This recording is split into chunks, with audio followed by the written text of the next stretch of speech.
100க்கும் மேற்பட்ட ட்ரோன்கள் 14ஆம் தேதி அதிகாலை உக்ரைனோட நேரப்படி ஹெவியான அட்டாக். ரஷ்யா விடிய விடிய புரட்டி எடுத்துக்கிறாங்க உக்ரைனை. இதுல கேலிபர் க்ரூஸ் மிசைல்ஸ் பல பகுதிகள்ல இருந்து மிசைல்கள் ட்ரோன்கள்ன்றது லான்ச் பண்ணியிருக்கிறாங்க. கின்சால் மிசைல்கள் உட்பட அதுவும் 2 மிசைல்கள் அப்படிங்கிறது போல. ஸோ ஃபர்ஸ்ட் வேவ் அப்படிங்கிறது பாத்துக்கிட்டீங்கன்னா ஒரு மேப்லோட இருக்கும். மொத்தம் 133 ட்ரோன்கள். ஸோ அதெல்லாம் கம்பைன்டு ஸ்ட்ரைக் ட்ரோன்கள் மிசைல்கள் பலதும் இருக்கு. இந்த ஸ்ட்ரைக் போக அடுத்தது ரொம்ப ஃபாஸ்டா வந்து பண்ண அடுத்த 97 ட்ரோன்கள் செகண்ட் ஸ்ட்ரைக்ல வந்து பாத்தீங்கன்னா ரஷ்யா தரப்பு தான் லான்ச் பண்ணி விட்டுருக்காங்க. அதிகமான வெடி சத்தங்கள் கேக்குது. உக்ரைனோட சேனல்ஸ் எல்லாம் எடுத்து பாத்தீங்கன்னா கதறி இருக்கிறாங்க. ஹெவியான அட்டாக் நடக்குது. ஹெல் நரகம் போல இருந்துச்சு உக்ரைனோட கேபிட்டலான கீவ்ல. இந்த தாக்குதல் நிக்க போறதே இல்ல, வெடி சத்தங்கள் தொடர்ந்து கேட்டுக்கிட்டே இருக்கு அப்படிங்கிறது போல அலறல்கள். மிக பெரும் அளவுல தாக்குதல் வந்து பண்ணா ரஷ்யா தரப்புல பண்ணிக்கிறாங்க. இதுல ஹெவியா தாக்குதல் நடந்த பகுதி அப்படிங்கிறது கீவ். ஆனா உக்ரைன் முழுவதும் ஏர் ரைட் சைரன்ஸ் அடிச்சிருக்கு. செர்காஸ்கி பகுதிகளில் மல்டிபிள் ஹிட் ஆயிருக்கு அப்படிங்கிற செய்திகள் வந்திருக்கு. ஹெவியான தாக்குதல் உக்ரைன் முழுவதும் நடந்திருக்கு. இதுல 10 பெலிஸ்டிக் மிசைலாவது வந்து பாத்தீங்கன்னா ரஷ்ய தரப்புல இருந்து இந்த கீவ் பகுதியில தாக்குதலுக்கு யூஸ் பண்ணியிருந்திருக்கலாம். ஹிட் ஆயிருந்திருக்கும். ஹிட் ஆனது மட்டுமே 10 பெலிஸ்டிக் மிசைல் இருக்கலாம் அப்படிங்கிற சொல்றாங்க. தெர்மல் பவர் பிளான்ஸ் இதெல்லாமே பிரைமரி டார்கெட்டா வச்சு ரஷ்ய தரப்புல இருந்து ஏவி விட்டு இருந்திருக்காங்க.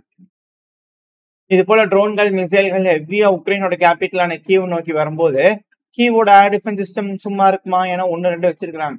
ஸோ அதுவும் ஆக்டிவா இருக்கணும் இல்லையா? ஆக்டிவ் ஆயிருந்திருக்கு. ஆனா இது என்ன அப்படின்னா மக்கள் வாழும் குடியிருக்கும் பகுதியிலிருந்தே லான்ச் பண்ற மாதிரியான விஷயங்கள் நடந்திருக்கு. ஸோ அதனால மக்கள் வாழும் குடியிருப்பு பகுதிகளை ஹெவியான சேதங்கள் ஏற்பட்டிருந்தாலும் ஆச்சரியப்பதற்கு. ஏன்னா அவங்க அனுப்பக்கூடிய ட்ரோன்கள் அவங்க அனுப்பக்கூடிய மிசைல்கள் இன்டர்செப்டர் மிசைல்கள் திருப்பி யூட்டர்ன் அடிச்சுட்டு வந்து இந்த இஸ்ரேல் அப்படி டேவிட் ஸ்லிங்ஷாட் அப்படியே போய் ஸ்வைங்கன்னு திரும்பி வந்து விழுகுது இல்லையா லான்ச் பண்ண இடத்துலயே. ஸோ அதே போல விழுந்துச்சு அப்படின்னா ஹெவியான இழப்புகள் ஏற்படும். ஸோ குறைஞ்சது ஒரு 300-400 ட்ரோன்களாவது தாக்குதலுக்கு பயன்படுத்தி இருக்கலாம் அப்படிங்கிற செய்திகள் வருது. ப்ரிலிமினரியா வரக்கூடிய செய்திகள். ஸோ டைம் போக போக செய்திகள் வந்துச்சுன்னா அடுத்தது பெயரை பார்க்க ஆரம்பிக்கலாம். இதே போல உக்ரைனை வந்து பாத்தீங்கன்னா ரஷ்யாக்குள்ள தாக்குதல் பண்ணிக்கிறாங்க. கிரஷ்னோட கிராய் பகுதிகளில் ஹெவியான அட்டாக் பண்ண ட்ரை பண்ணிருக்கிறாங்க. குறைஞ்சது 10 ட்ரோன்களையாச்சும் டவுன் பண்ணிருக்கலாம் ரஷ்யா அப்படிங்கிற செய்திகள் வந்துகிட்டு இருக்கு. அட் த சேம் டைம் வந்து பாத்தீங்கன்னா நோவோசிரிஸ்கி பகுதியில வந்து பாத்தீங்கன்னா ஒரு ஆயில் எக்ஸ்போர்ட் டெர்மினல் மேல தாக்குதல் பண்ணிக்கிறாங்க. இரு தரப்புலயும் மாறி மாறி வந்து பாத்தீங்கன்னா தாக்குதலோட வீரியம்ங்கிறது உச்ச கட்டத்தில் இருந்தது. ஸோ இப்படி இருக்கும் சமயத்துல தான் டிமித்ரி மெதோதே அவர்கள் இந்த ஊழல் பிரச்சனை உக்ரைன்ல கொழுந்து விட்டு எரிஞ்சிட்டு இருக்கு. ஸோ இதுல கொஞ்சம் கூடுதலா வந்து பாத்தீங்கன்னா ஒரு நக்கல் வந்து பாத்தீங்கன்னா டிமித்ரி மெதோதே அவர்கள்கிட்ட இருந்து வந்திருக்கு. என்ன அப்படின்னா ஒரு போஸ்ட் போட்டுக்கிறாரு.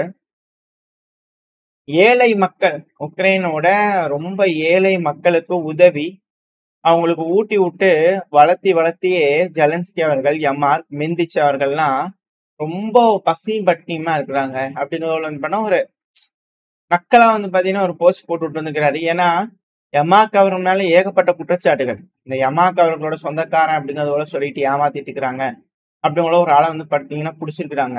ஸோ இது எல்லாமே வந்து பாத்தீங்கன்னா இந்த ஊழல் கேஸ் வந்து பாத்தீங்கன்னா ஹைலைட் ஆயிட்டு இருக்கு. உக்ரைன் முழுவதும் வந்து பாத்தீங்கன்னா ஹெவியான பேச்சுக்களா இருக்கு. இப்படி இருக்கும் நேரத்துல யூரோப்பியன் யூனியன் 6 பில்லியன் யூரோ வந்து பாத்தீங்கன்னா உக்ரைனுக்கு கொடுத்துருக்காங்க. ஊழல் உறுதி செய்யப்பட்டிருக்கு. அந்த ஊழல் செய்த நபர்களை அரெஸ்ட் பண்ணிக்கிட்டு இருக்காங்க மினிஸ்டர்ஸ். இது போல விஷயங்கள்லாம் நடந்துகிட்டு இருக்கு. இந்த சமயத்துல 6 பில்லியன் யூரோ உக்ரைனுக்கா அப்படிங்கிற கேள்விகள் இருக்கு. அடாடே என்ன ஒரு தைரியம் இந்த யூரோப்பியன் யூனியனுக்கு. நம்பிக்கை அதுதானே எல்லாம் அப்படிங்கிற உக்ரைன் மேல எல்லாம் நம்பிக்கை வச்சிருக்கிறாங்க. அது மட்டும் இல்லாம ஆடிட் பண்ணணுங்க. நாடு ஓன் பண்ணியிருக்கக்கூடிய கம்பெனிஸ், அதாவது உக்ரைனோட கவர்மெண்ட்டுக்கு கீழே இருக்கக்கூடிய கம்பெனிலாம் இருக்கும் இல்லையா. உதாரணத்துக்கு சொல்ல போனா நம்ம தமிழ்நாடு ஸ்டேட்டுக்கு கீழே இருக்கிறோம். நம்ம ஒரு ஸ்டேட்டுக்கு வந்து பண்ண ஒரு பால் பூத் இருக்கு இல்லையா. ஸோ அது போல நான் புரிஞ்சுக்கிறதுக்காக சொல்ல வரேன்.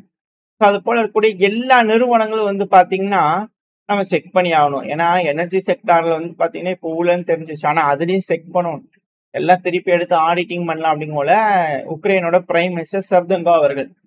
ஸோ இது போல அவங்க வர்றாங்க அப்படின்னா ஒரு வேலை இருக்குமோ, அடுத்தது வந்து பிரசிடென்ட்டை கலைச்சு விட்டு வேற ஏதாவது செய்வாங்களா அப்படிங்கிற கேள்விகள் இருக்கு. ஏன்னா அந்த அளவுக்கு வந்து பாத்தீங்கன்னா குற்றச்சாட்டுகள் வந்துகிட்டு இருக்கு. ஆளுகின்ற அரசாங்கத்து மேல பயங்கரமான குற்றச்சாட்டுகள் வந்துகிட்டு இருக்கு. ஸோ இப்படி இருக்க சமயத்துல யூரோப்பியன் யூனியன் எய்டு வருதா. இப்ப அடுத்தது ஜெலன்ஸ்கி அவர்கள் உக்ரைனோட அதிபர் தரப்புல என்ன ஸ்டேட் பண்ணா, நாங்க அமெரிக்காவோட இணைஞ்சு இன்டர்செப்டார் ட்ரோன்களை டுகெதரா ஒர்க் பண்ண போறோம், உருவாக்க போறோம் அப்படிங்கிற சொல்லிக்கிறாங்க. ப்ரொடியூஸ் பண்ண போறோம் அப்படிங்கிறதோட சொல்லிக்கிறாங்க. அப்ப அதுக்கு இன்வெஸ்ட்மெண்ட் ஃபண்டு இதெல்லாம் கிடைச்சு எல்லாம் பண்ணிடுவாங்களா அப்படிங்கிற ஒரு சந்தேகங்கள் இருக்கு. வெயிட் பண்ணி பார்ப்போம். ஏன்னா ஆல்ரெடி மார்க்கோ ரூபியோ அவர்கள் சொல்லிட்டாரு, ஏர் டிஃபென்ஸ் சிஸ்டம் வேஸ்ட். இதெல்லாம் போன பதிலே சொல்லியிருக்க வேண்டியது. ஏர் டிஃபென்ஸ் சிஸ்டம் வேஸ்ட்டுங்க, அது வேஸ்ட்டுங்க அப்படின்னு போல மார்க்கோ ரூபியோ அவர்கள் சொல்லியிருந்தார் இல்லையா. கொடுத்தது ஒரு வாரம் கூட வச்சுக்கல, எல்லாத்தையும் அழிச்சிட்டாங்க ரஷ்யா அப்படிங்கிறது போல. அது கூடவே இன்னொரு ஸ்டேட்மெண்ட் சொல்லியிருந்தாரு, எல்லா விதமான அழுத்தங்கள் சாங்ஷன் எல்லாமே பண்ண ரஷ்யா மேல போயிட்டோம், எதுவுமே ரூப் இல்ல, புதுசா போறதுக்கு பதிலா இருக்கிறத பர்ஃபெக்டா கடைபிடிச்சாலே போதும்னு நினைக்கிறோம், அதுக்கு மேல எதுவும் செய்ய முடியாது. அடுத்த ஒரு படி அப்படிங்கிறது எஸ்கலேஷன்ங்கிறது, அழுத்தம் அப்படிங்கிறது வந்து பாத்தீங்கன்னா ரஷ்யா மேல போடக்கூடிய சாங்ஷன்ஸ் இருக்கும் இல்லையா. ஸோ அதெல்லாம் ரெகுலரா கடைபிடிக்கிறாங்களா அப்படிங்கறத செக் பண்றதுதான் அப்படிங்கிறதோட அமெரிக்கா தரப்பு வந்து இருக்காங்க. இந்த ரஷ்யா உக்ரைன் பிரச்சனை முடியுமா முடியாதா அப்படின்ற எதிர்பார்ப்புல இருக்கும்போது அமெரிக்காவே போருக்கு தயாராயிட்டு இருக்கு. ஹெக்ஸத் அவர்கள் வந்து பாத்தீங்கன்னா டிபார்ட்மெண்ட் ஆஃப் வார் அப்படிங்கிற சைன் வந்து பண்ணா பென்டகான்ல வந்து நிறுவிட்டாரு. இதுக்கு முன்னாடி வெள்ளை மாளிகை இப்ப பென்டகான்லயே கொண்டு போய் வைக்கிறாரு. அப்படின்னா அமெரிக்காவான நாங்க போருக்கு தயார் அப்படிங்கிறத உலகத்துக்கு சொல்றாங்களா அப்படின்னு கேள்விகள் இருக்கு. அது மட்டும் இல்லாம இன்னொரு போஸ்டும் போட்டிருந்தாரு, அமெரிக்காவோட அதிபரான டொனால்டு ட்ரம்ப் அவர்கள் தேவ தூதன் அல்லவா, அவர்களோட ஆர்டரின் பேரில் டிபார்ட்மெண்ட் ஆஃப் வார் நாங்க அதை செயல்படுத்தி காட்ட போகிறோம் அப்படிங்கிறது போல அவர் தரப்பு போட்டுக்கிறாரு. ஸோ சதர்ன் கமாண்ட் இது வந்து பாத்தீங்கன்னா ஒரு ஆபரேஷன் ஆரம்பிச்சுக்கிறாங்க.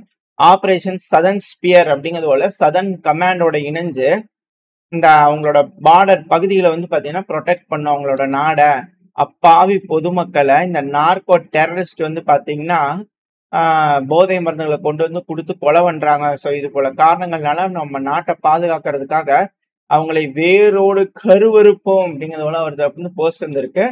ஸோ ரெடி ஆயிட்டாங்க அமெரிக்கா. வெனிசுலாக்குள்ள எந்த நேரமும் காலை வைக்கலாம் அப்படிங்கிறது போல ஒரு சைடு வந்துருச்சா. Russia Ukraine escalation, America Venezuela escalation. இப்போ இன்னொரு சைடு சீனா வார்னிங் கொடுத்துக்கிறாங்க. ஜப்பானு ஏதாவது வந்து தைவானுக்கு அது இதுன்னு சொல்லிட்டு இந்த தைவான் ஸ்ட்ரைட்ல ஏதாவது உதவி பண்றேன் அது பண்றேன்னு வந்தீங்களா அப்படிங்கிறதோட மிக பெருமளவு மிரட்டல் வந்து பாத்தீங்கன்னா பீஜிங், சீனாவோட கேபிட்டல், சைனா வந்து பாத்தீங்கன்னா அவங்க தரப்புன்னு சொல்லிக்கிறாங்க. அதாவது யாராவது வந்தீங்கன்னா அவங்கள வந்து பாத்தீங்கன்னா ஆக்ட் ஆஃப் அக்ரஷன் தான் நாங்க எடுப்போம். ஐநா சபையிலேயே எங்களுக்கு வந்து பர்மிஷன் இருக்கு. எங்களோட டிஃபென்சிவ் மெக்கானிசமுக்காக, எங்களோட டிஃபென்ஸ்க்காக நாங்க அவங்க மேல தாக்குதல் பண்ணுவோம். எங்களுக்கு எல்லா ரைட்ஸ் இருக்கு, எங்களுக்கு சாவர்னிட்டி இருக்கு, டெரிட்டோரியல் இன்டெகிரிட்டி இருக்கு, எந்த ஒரு தயவு தாட்சணி இல்லாம தாக்குதல் பண்ணுவோம். அது மட்டும் இல்லாம ஜப்பான் ஞாபகம் இருக்கா, வரலாறுகள்ல செஞ்சீங்களே கொடுமைகள், சீனாவுக்கு எதிரான அநீதிகள் செஞ்சீங்களே ஞாபகம் இருக்கா, பார்த்து மனசுல வச்சுக்கோங்கப்பா. தேவையில்லாம அடுத்த பிரச்சனையில இன்டர்ஃபியர் ஆனீங்களா, தேவையில்லாம நெருப்போட விளையாடாதீங்க அப்படிங்கிறது போல பண்ண மிரட்டல்கள் ஜப்பானுக்கு போயிருக்கு. ஸோ இன்னொரு பக்கம் இவங்க ரெடி ஆயிட்டாங்க. ஸோ ஜப்பானு யூரோப்பு அங்க, அதே போல பாகிஸ்தானு தீவிரவாத தாக்குதல், ஆப்கானிஸ்தான் பாகிஸ்தானுக்கு இருக்குமா, நம்ம நாட்டுல ஒரு தீவிரவாத தாக்குதல். ஸோ ரெண்டு பேரும் ஆப்கானிஸ்தான் இந்தியா இணைஞ்சு பாகிஸ்தான் வந்து பாத்தீங்கன்னா அப்படியே அணைச்சிக்கணுமா அப்படிங்கிற கேள்விகள்லாம் இருக்கு. ஸோ ஏகப்பட்ட பிரச்சனைகள் கலவரங்கள் உலகம் முழுவதும் வந்து பாத்தீங்கன்னா கொழுந்து விட்டு எரிய ஆரம்பிச்சிருக்கு. இது கோல்டு வாரா இல்ல வேர்ல்டு வாரா, என்ன நடக்க போன்றதை வெயிட் பண்ணி பார்த்தலாம். ஓரளவுக்கான தகவல் இந்த பையில பார்த்துருப்போம்னு நினைக்கிறேன். இதோட இந்த பையனா முடிச்சுக்கலாம். இந்த பதிவு எப்படின்னு உங்களுக்கு பிடிச்சிருக்கா, பிடிச்சுனா லைக் பண்ணிட்டு உங்க ஃப்ரெண்ட்ஸ் நம்மள ஷேர் பண்ணிக்கோங்க. அது கூட மறக்காம நம்ம சேனல் சப்ஸ்கிரைப் பண்ணலாம், மறக்காம சப்ஸ்கிரைப் பண்ணிக்கோங்க. அப்பதான் நம்ம சேனல் இருக்கு அப்படிங்கறத மதிச்சு யூடியூப் ஒரு 4 பேருக்கு ப்ரொமோட் பண்ணும். ஸோ உங்களோட அன்பு ஆதரவு எப்ப எனக்கு இருக்குன்ற நம்பிக்கை இந்த பதிவு நான் முடிச்சுக்கலாம். இந்த பதிவு நல்லா இருக்கும்னு நம்பிக்கை அடுத்த பையில சந்திக்கிறேன். Stay safe, by.